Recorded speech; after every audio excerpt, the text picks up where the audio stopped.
Good morning! 9:23 na po ng umaga ngayon. At pupunta po tayo dito sa likod. Dahil mag-i-spray po tayo ng damo. Ayan, nakikita nyo po, nagtataasan na naman po yung ating damo dito sa likod. So, bago po siya tumaas ng husto, aagapan na po natin syempre. Mag-i-spray na po tayo. At ito na nga po, naitimpla na po natin ito kanina pa. Kaso, hindi muna natin na i-spray dahil nagluto po muna tayo, no? Pero ngayon tapos na po tayo magluto ng almusal. Ayan. Ano po muna tayo? Mag-i-spray na po tayo, syempre. Ayan, oh. Ay, pero meron siyang ano, oh. May kamatis, oh. Pwede ko siyang tanggalin tapos ililipat ko dun sa harap. Ayan, oh. Tingnan nyo, dumadami na naman po yung damo. So, agapan na natin yan ngayon. Kamustahin naman natin tong mga manok. Ayan, kanina po pinakain na po natin sila. Ayan, kaya tahimik na. Oh. Oh, diba? Tahimik na sila. Ayan, oh. Hindi nga nila naubos yung pagkain nila. Ano, ang dami pang tira. Tahimik na tong puti. Tsaka ito. Lahat sila tahimik na kasi busog. Maingay po sila pag gutom. Ayan, oh. So, ngayon, ito na po ang aatupagin natin dahil napakain na natin yung manok. Nakapagluto na tayo ng almusal. So, dito naman tayo magpo-focus ang mag-spray ng mga damo. Siyempre, ito na naman ang ating gamit pang-spray. Sasalinan lang po natin to. Ito po yung isang balde na tinimpla natin. Ayan po, oh. Andito pa yung gamot, di pa natin naligpit. So, ngayon po, magsisimula na po tayo mag-spray.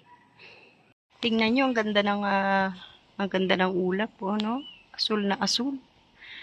'Di ba? Ito yung gustong-gusto kong makita kapag nandito ako sa likod, eh. Yung ulap. Tapos pag maulan, maganda pa rin siya kahit medyo uulan. Maganda pa rin. Ganda, oh. Ito na, ready na yung ating pang-spray. So, simulan na po natin. Habang nandito si B2, si B1 po yung nanganak. So, dito tayo. Para mamatay agad sila. Habang maliliit pa po, agapan na natin. Pag malalaki na, hirap na po siyang patayin.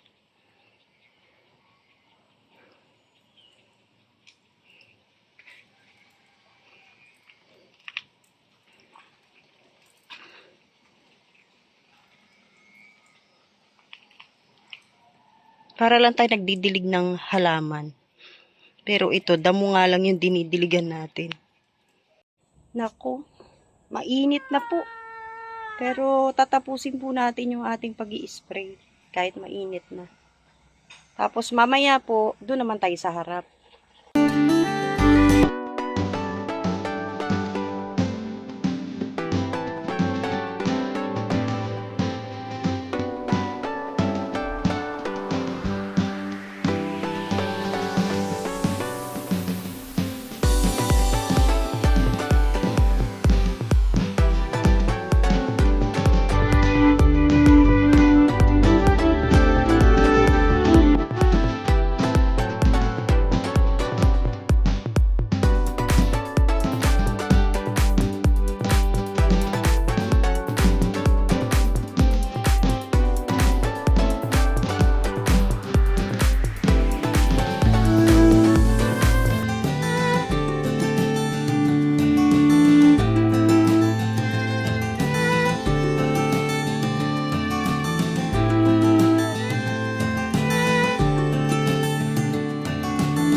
Tapos na po tayo sa side na to. Okay na po yan. Mabot na po tayo hanggang doon sa mainit. Ngayon po, dito naman po tayo yung dati pong nilagyan ng kulungan ng manok. Dito naman po tayo.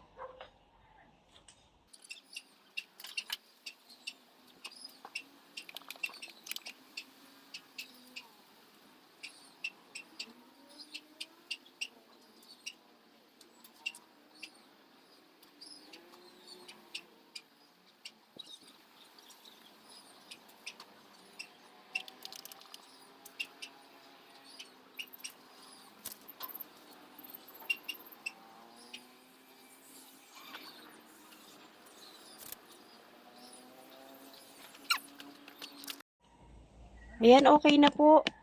Okay na po siya. Na-sprayhan na po natin. Konti lang naman po siya. So, ngayon, doon naman po tayo sa harap.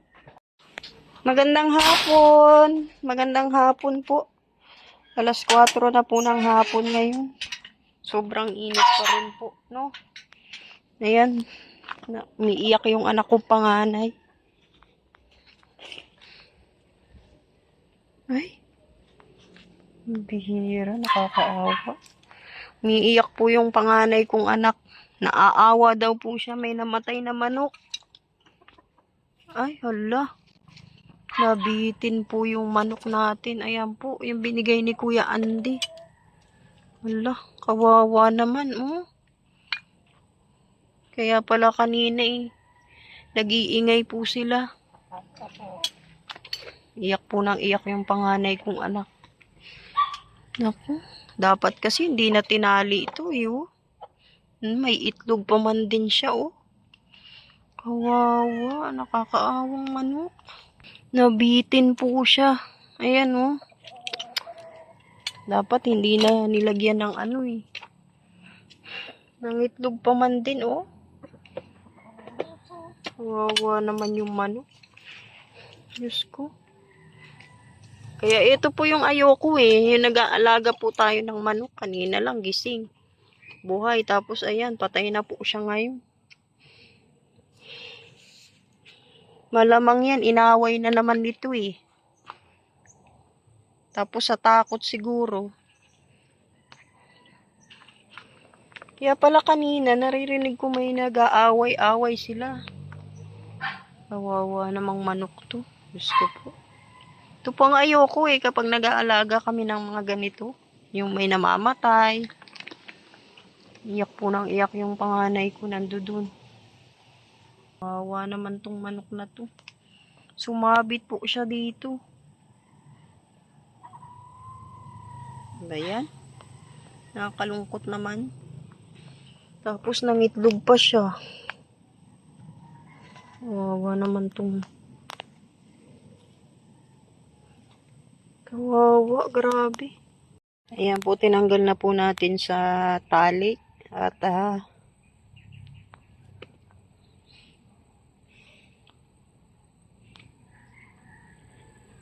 nakakalungkot po. Nakakaawa. Nangitlog pa naman siya, oh. Mukhang nahirapan po talaga siya dahil sumabit po siya dito. Ito po talaga yung inaayawan ko kapag nag-aalaga ng mga ganito. Yung nakikita kong namamatay. Ito pala yung kanina naririnig ko na maingay sila. Hindi ko naman po napagtuunan ng pansin kasi ang dami ko pong ginagawa. Huli ko na lang po nalaman. Ngayon po pumunta po yung anak ko dito sa kulungan para po magpakain. Tapos ayun. Nung umakyat po dun sa bahay, yung anak ko iyak na ng iyak, di na umiimik pag tinatanong ko. Ayun pala, namatay na yung manok. Ito po yung nakakalungkot kapag nag-aalaga tayo ng mga manok o kung ano man, kung namamatay, nakakaawa, Nabawasan na yung manok natin. Nakakaawa talaga, grabe. Ayan po, binigay na lang po natin yung manok sa kanila kay Kuya. At saka kay ate, yung pong nagtatanim dito ng okra. Kasi hindi po natin kayang kainin yung manok natin na tayo po ang nag-aalaga. Kaya binigay na lang po natin. Tapos yung pusa pala na namatay, dito po nilibing. So ililibing na po sana natin yung manok, kaso sinubukan ko munang ialok dun sa mag-asawa. Dilala naman po, no. Nakakaawa lang po, no. Pag nag-aalaga tayo ng mga hayop tapos namamatay.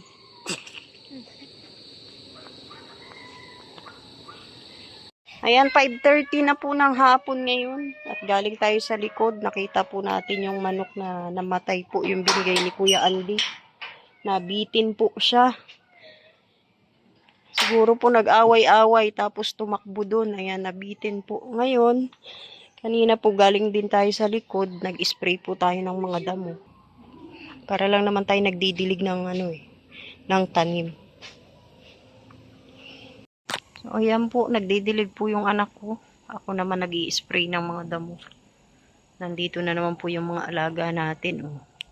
Si Jefferson, si B2, at ayan si B1, yung bagong panganak. Yan. Para po malinis dito. At kamusta naman po yung ating mga tanim. Ayan, nabuhayan po ng nadiligan. May bulaklak na po yung rose natin. Tapos yung mga pinunla nating saluyot, ayan, buhay. Yung okra natin pumapangit. So, i-sprayhan natin ang laso niyan bukas. Anong anti-insect. Tapos ano na nangyari sa talong, buhay pa rin. Sa kabila ng pinutol-putol natin. Yung carnation natin, ayan. Ilipat ko kaya yung carnation. Kalat mo lang. Tapos ito po yung talbos. Uy, nabuhay siya. Oh, inilipat natin. Tapos yung kamatis, pangit, naninilaw. Yung mga kamuting pahoy po natin. Ayan, nagkakaroon na po siya ng dahon. Ito po yung blueberry ni Pure Health. Ito yung tinanim kong tanglad. Tapos yung kinuha nating kalamansi. Alam, may uod na ate. Yung kalamansi ko. Ayan, oh. Inuuod na. Ayan, oh. May uod na siya, oh. Tapos, ito po yung sili na kinuha din natin. Nilipat. Ito naman po yung mga talbos na tinanim natin. Yan, nagkakadahon na po siya. Oh, diba? Kulang pa yung dilig mo, ate. Uod pala yun. Medyo matigas ba eh. Matigas pa yung lupa. Ayan, oh. Damihan mo ng dilig. Tapos may tumutubong mga ampalaya, oh. Ayan, oh. Ayan po yung mga talbos natin. Oh, diba? Natanggalin natin yung uod. Kumakapit sa kalamansi. Alay, ayaw. Pasaway ka, ha? I-sprayhan ko to bukas ng lason. Tignan mo. Ayan na, oh. Nalaglag na po yung uod. Saway kang uod ka, ha? Inuunahan mo yung kalamansi ko, ha? Mga pusa natin, pasaway din. Nala, si Abby, nawala na. Doon tumakbo. Ito na naman po si Gabi. Nabubuhay na naman. Pero bubunutin ko po siya. Ayan. Ayoko nang may Gabi dito. Uy, may bunga na, oh. Ay, may laman. May laman. Nagkakadahon na uli yung mga natin, kamuting kahoy. Tignan mo. Yung oregano natin, ayan pa rin, buhay pa rin. At eto, nakapag-spray na po tayo dito. Tapos na po. Pero, mag-i-spray pa po tayo dun banda sa dinadaanan natin. Kung Abby na to, ayan, gabi na po. Pero na-sprayhan po natin lahat. Simula dito hanggang doon sa daanan, tapos dito po, no? Kasi masyado na pong madamo. So, ngayon po, ang gagawin na lang po natin, ito na po yung pangpinali. Susunugin po natin yung mga basura natin.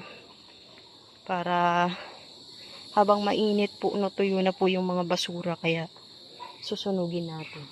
Ayan po, nasigaan na po natin yung mga basura. Tapos na rin po tayo. Konting-konti na lang po at wala na po yung mga basura natin. Malinis na po rito. Inaabot na po tayo ng dilim. Gabi na po. Marami pong nangyari sa araw na to. Namatay ang pusa, namatay si manok. Nag-spray po tayo, nagdilig po tayo ng mga halaman. Nagsiga ng mga basura. Naging busy po ang araw natin ngayon. So hanggang dito na lang po muna ang ating vlog. Maraming salamat po sa lahat po ng manonood. Magandang gabi po. God bless po at mabuhay. Salamat po.